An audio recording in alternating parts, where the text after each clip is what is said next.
Eu sou humano e, portanto, nada do que é humano me é estranho. Assim falava o poeta e dramaturgo romano Terêncio, e assim falo eu, Flávio Ricardo Vassoler, escritor, professor e youtuber. E hoje, em mais um vídeo de leitura literária aqui do meu canal do YouTube, Flávio Ricardo Vassoler, eu trago para vocês a leitura de fragmentos do livro O Homem e os Outros, do grande filósofo e pensador espanhol José Ortega y Gasset. Sem mais então, passemos à leitura de um dos ensaios aqui do livro O Homem e os Outros de José Ortega y Gasset, que se chama A Vida Pessoal. Trata-se de que, mais uma vez, o homem se perdeu. Porque isso não é coisa nova nem acidental. O homem e a mulher se perderam muitas vezes ao longo da história.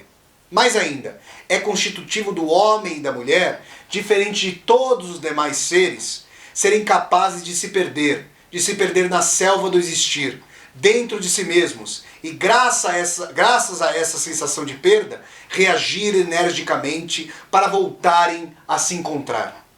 A capacidade e o mal-estar de se sentirem perdidos é seu trágico destino e seu ilustre privilégio.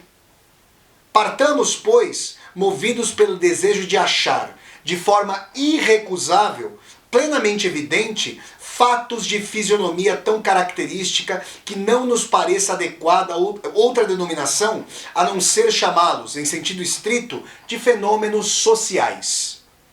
Essa operação rigorosíssima e decisiva, descobrir de forma definitiva e cabal um tipo de fatos que é, sem dúvida alguma nem erro possível, uma realidade ou fenômeno diferente e, portanto, irredutível a qualquer outro tipo de fatos, tende a consistir num recuo a uma ordem de realidade última, a uma ordem ou área da realidade que, por ser radical, não tenha por baixo de si nenhuma outra, mas sim por ser a básica que todas as demais tenham necessariamente de aparecer sobre ela.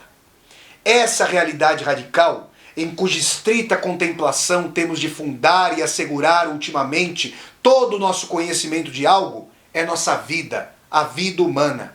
Sempre que eu disser vida humana, seja qual for, a não ser que eu tenha alguma ressalva especial, evitaremos pensar na vida do outro e cada um deverá se referir à sua própria e tê-la presente. Vida humana, como realidade radical, é só a de cada um, é só minha vida. Para comodidades de linguagem, eu a chamarei às vezes de nossa vida, mas deve-se entender sempre que, com essa expressão, refiro-me à vida de cada um e não a dos outros nem a uma suposta vida plural e comum. O que chamamos de vida dos outros, a do amigo, a da amada, já é algo que aparece no cenário que é minha vida, a de cada um, e, portanto, supõe essa mesma. A vida de outro, mesmo a daqueles que nos são mais próximos e íntimos, já é para mim mero espetáculo, como a árvore, a rocha, a nuvem passageira. Vejo-a, mas não a sou, ou seja, não a vivo. Se ao outro lhe doem os dentes, é patente para mim a sua fisionomia, a figura de seus músculos contraídos. Em suma, é o espetáculo de alguém acometido pela dor. Mas sua dor de dentes não dói em mim, e, portanto, o que tenho dela não se parece em nada com a que tenho quando doem os meus dentes. A rigor, a dor de dentes do próximo é, em última instância, uma suposição, hipótese ou presunção minha. É uma dor presumida. A minha, ao contrário, é inquestionável. Falando rigorosamente, nunca podemos estar seguros de que os dentes do amigo que se apresenta a nós com dor doam de fato. De sua dor temos patentes só certos sinais externos que não são dor, mas concentração de músculos, olhar vago, a mão na bochecha, esse gesto tão incongruente que as extingue, pois parece que a dor de dente seja um pássaro e que ponhamos a mão sobre ele para que não escape. A dor alheia não é realidade radical, mas realidade já num sentido secundário, derivativo e problemático. O que temos dela com radical realidade é somente seu aspecto, sua aparência, seu espetáculo, seus sinais. Isso é a única coisa dela que é para nós, de fato, patente e inquestionável. Mas a relação entre um sinal e o sinalizado, entre uma aparência e aquilo que aparece através dela, ou aquilo que ela aparenta, entre um aspecto e a coisa manifestada ou aspectada por ele, é sempre, em última análise, questionável e equívoca. Há quem finja perfeitamente, sem padecê-la, toda a mise-en-scène da dor de dentes para justificar fins privados. E veremos como, ao contrário, a vida de cada um não tolera ficções. Por quê? Ao fingirmos algo para nós mesmos, sabemos, é claro, que fingimos, e nossa ficção íntima nunca consegue se constituir plenamente. Notamos, no fundo, sua inautenticidade. Não conseguimos nos enganar totalmente e vemos a armadilha. Essa genuinidade inexorável e evidente a si mesma, indubitável, inquestionável da nossa vida, repito, a de cada um, é a primeira razão que me faz denominá-la de realidade radical. Mas há essa outra. Ao chamá-la de realidade radical, não quero dizer que seja única e nem que seja mais elevada, respeitável ou sublime ou suprema, mas simplesmente que é a raiz, por isso radical, de todas as demais, no sentido de que essas, sejam elas quais forem, para serem realidade para nós, têm de se fazer presentes de algum modo, ou, ao menos, se anunciar nos âmbitos estremecidos da nossa própria vida. E, portanto, essa realidade radical, minha vida, não é egoísta nem solipsista. Pois é, por essência, a área ou o cenário oferecido e aberto para que toda outra realidade nela se manifeste e celebre seu Pentecostes. O próprio Deus, para nos ser Deus, tem de dar um jeito de nos denunciar sua existência, e por isso fulmina no Sinai. Pôs-se a perder no arbusto à beira do caminho, espanca os cambistas no átrio do templo e navega sobre gólgotas de 3 mastros, como as fragatas. Que bela imagem, hein, gente?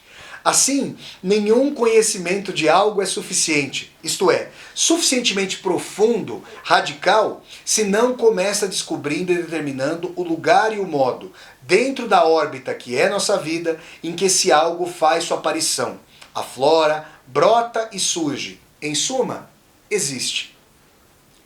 Porque isso significa propriamente existir. Vocábulo, presumo, originalmente de luta e beligerância, que designa a situação vital em que subitamente aparece, mostra-se ou fica aparente entre nós, como que brotando do solo, um inimigo que cruza o nosso caminho com energia, isto é, resiste a nós e se afirma, ou se faz firme a si mesmo perante e contra nós. No existir está incluso o resistir, e, portanto, o fato de o existente se afirmar quando nós pretendemos suprimi-lo, anulá-lo ou tomá-lo como irreal. Por isso, o existente ou surgente é realidade, já que realidade é tudo aquilo com que, querendo ou não, temos de contar, porque, querendo ou não, está aí, existe, resiste.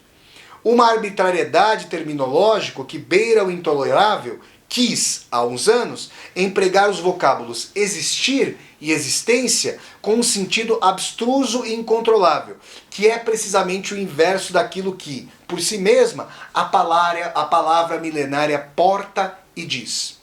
Hoje, alguns querem designar assim o modo de ser do homem e da mulher. Mas o homem e a mulher, que são sempre eu, o eu que cada um é o único que não existe, e sim que vive, ou é, vivendo.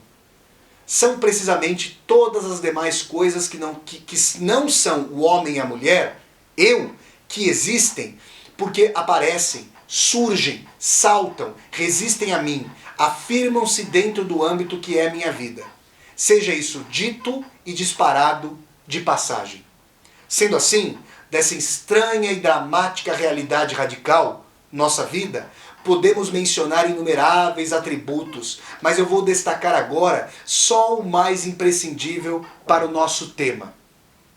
É o fato de que nós não demos a vida a nós mesmos, mas a encontramos precisamente quando nos encontramos a nós mesmos. De imediato e sem saber como nem porquê, sem anúncio prévio, o homem e a mulher se descobrem e surpreendem, tendo de ser num âmbito impremeditado, imprevisto, neste de agora, numa conjuntura de circunstâncias determinadíssimas.